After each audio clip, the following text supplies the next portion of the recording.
Hello students, welcome back to Drishti IAS. UPSC 2026 Prelims examination is done, and today we are here with 5 key takeaways of this year's paper. Because the paper, as we noticed, both paper 1 and paper 2 were lengthy and difficult, and especially when we talk about paper 1, it was more on the unpredictable lines. The element of randomness and arbitrariness was still there, and some new things also came up. That's why we are here to discuss the key takeaways as to what you should be doing for the next year.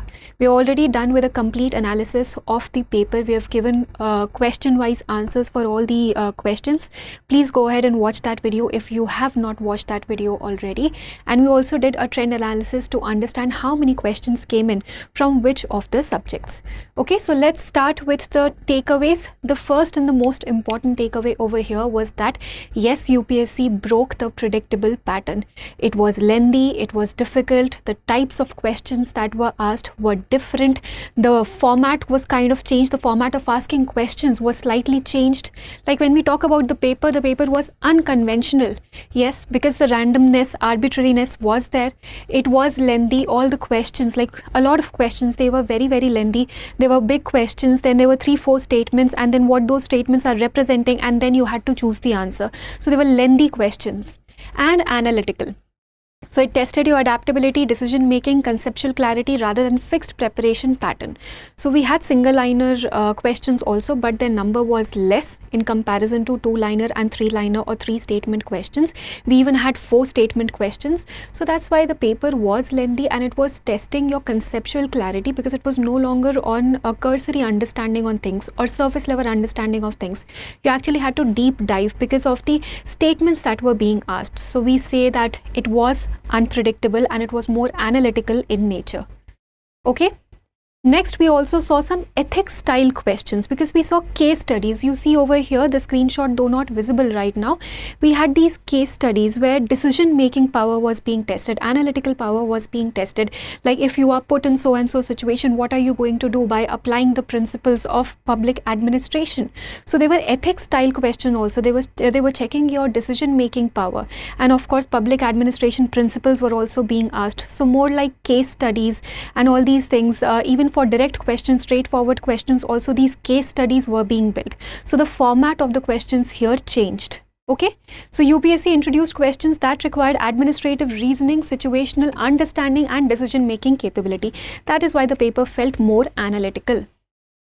Moving on to the next important takeaway that we saw, that polity was no longer that straightforward and easy. Okay, ideally what was the vision that we had, or what was the understanding or stereotype basically that we had in mind, that polity questions are going to be straightforward, Lakshmikant based questions, straightforward questions. You know them, you don't know them. But they're going to be easy. They're like low hanging fruits and high yield areas. But this year in polity, again, we saw analytical questions that, okay, even if definitions are being asked, like the definition of term law, then what does it actually mean? Somebody is saying that this is the definition. Somebody else is saying that this is the definition. Whose definition are you agreeing with? So they were more analytical in nature. Okay, they were fewer. First of all, they were fewer, the number went down, and they were more technical. Broad constitutional understanding was not enough, and the paper demanded legal precision and careful reading.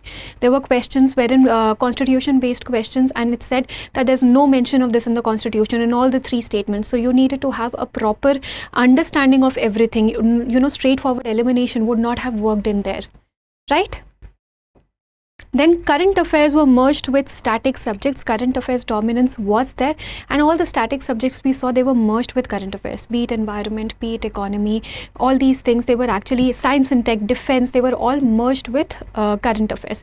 So current affairs heavy paper was there, and current affairs also again with conceptual clarity. So if microprocessors are being asked, then with conceptual clarity. If defense or stealth instruments, equipments are being asked, with conceptual clarity. Swarm drones are being asked, again with conceptual clarity. So you had to pay a lot of attention, and going forward we'll be paying a lot of attention to current affairs and deep diving into all these matters. Okay. And then time management actually became very important, and good comprehension skills, because I told you that the paper was lengthy. There were many questions who actually took the entire half side of the paper. So a lot of time would have gone in just reading those questions. And when you are giving the actual examination, you're taking the actual examination, that time you're already under stress. And when you see that such a long question has come in, then you already automatically go into a panic mode, right? So good comprehension skills are needed going forward, because we have to understand the entire question. We have to be stress free. We have to take out the keywords and then figure out what is the question asking us to do. So good comprehension skills and time management skills, very, very important, because the paper was lengthy. It also felt difficult because it was lengthy. So it was lengthy, that's why we need to have good time management skills. Okay. Then before we move on to the more important points, let me very quickly tell you that we have this sale ongoing for you, where you're going to get up to 50% off on all our online courses and pen drive courses. So you have UPSC courses, PCS courses, teaching exam, judiciary exam, everything, and this is a limited period offer. So please go ahead and call us at 87501 and our team will help you with all the questions. Okay, and the IAS Foundation course is specially available to you at rupees 55,000 only, again for a limited time period. So here your complete UPSC Prelims and Mains preparation is going to be taken care of, because we see that the pattern is changing, the questions, types of questions, they are changing. So you need a more robust training, and that is why we are here to help you with that. So we have this course for you. Again, call us at 87501 and you'll get all the information. And all the other courses, we have all IAS Mains courses as well as optional courses with up to 50% off. So what is going to be our way forward? Some key tips that we are going to give you, and key tips that we are also going to follow for our courses. We are going to move from rote learning to conceptual clarity. That's what we do. We focus more on conceptual clarity, and our agenda again is going to be focusing more on conceptual clarity, and that is what students also need to do. That surface level understanding will no longer work. If you're studying something, please deep dive into it. Okay, integrate current affairs with static subjects, and also read newspapers. Don't just rely on short notes or only analysis. Read the newspapers yourself. Why? Because that is going to build your comprehension skills. That is also very, very important. This paper actually proved it, that comprehension skills are very important. So read the newspaper, read the editorials. Even though if you feel that you're getting demotivated, you're not liking it, and you're not understanding the words, please open a dictionary, have a vocabulary with you. You can get all that on the internet very easily. So don't simply give up. If you find difficult words, definitely go ahead and check that in the internet. What do they mean? And build your comprehension skills. Okay, keep on reading as much as you can. Definitely read the editorials. Don't skip that. Okay, so that was all for today's discussion, and we will meet you in a new video. Thank you for watching.